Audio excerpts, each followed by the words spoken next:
Board of Medical Technology, Code of Ethics, New Version.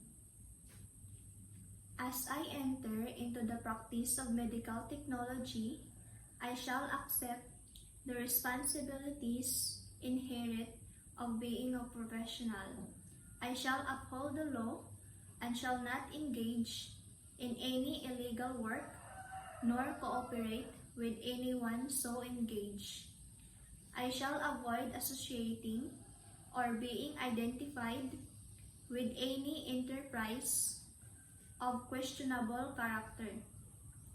I shall work and act in a strict spirit of fairness to the employer, clients, contractors, employees, and in a spirit of personal helpfulness and fraternity toward other members of the professional. I shall use only honorable means of competition for professional employment or services, and shall refrain from unfairly injuring, directly or indirectly, the professional reputation, project, or businesses of a fellow medical technologist. I shall accept employment from more than one employer only when there is no conflict of interest.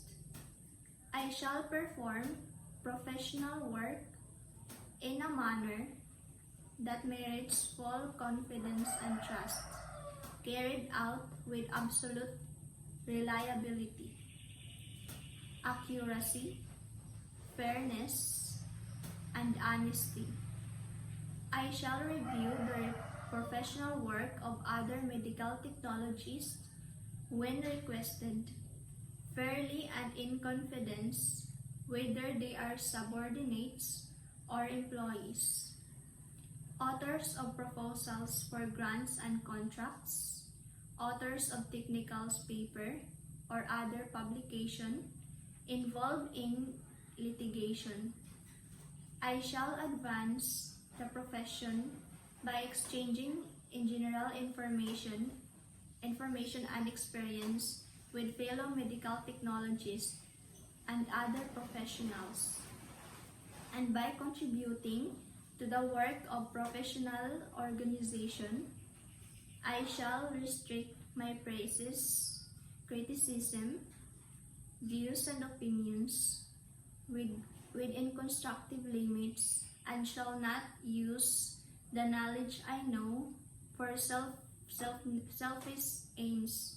I shall treat any information I acquired about the individual in the course of my work as strictly confidential, and may be divulged only to authorized people or entities, or with consent of the individual when necessary.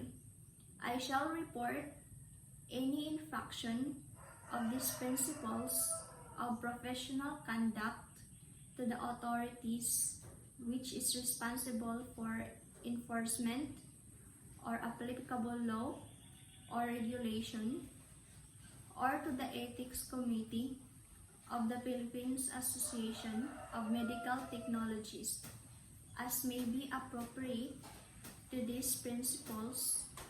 I hereby subscribe and pledge to conduct myself at all times in a manner dignity of my profession.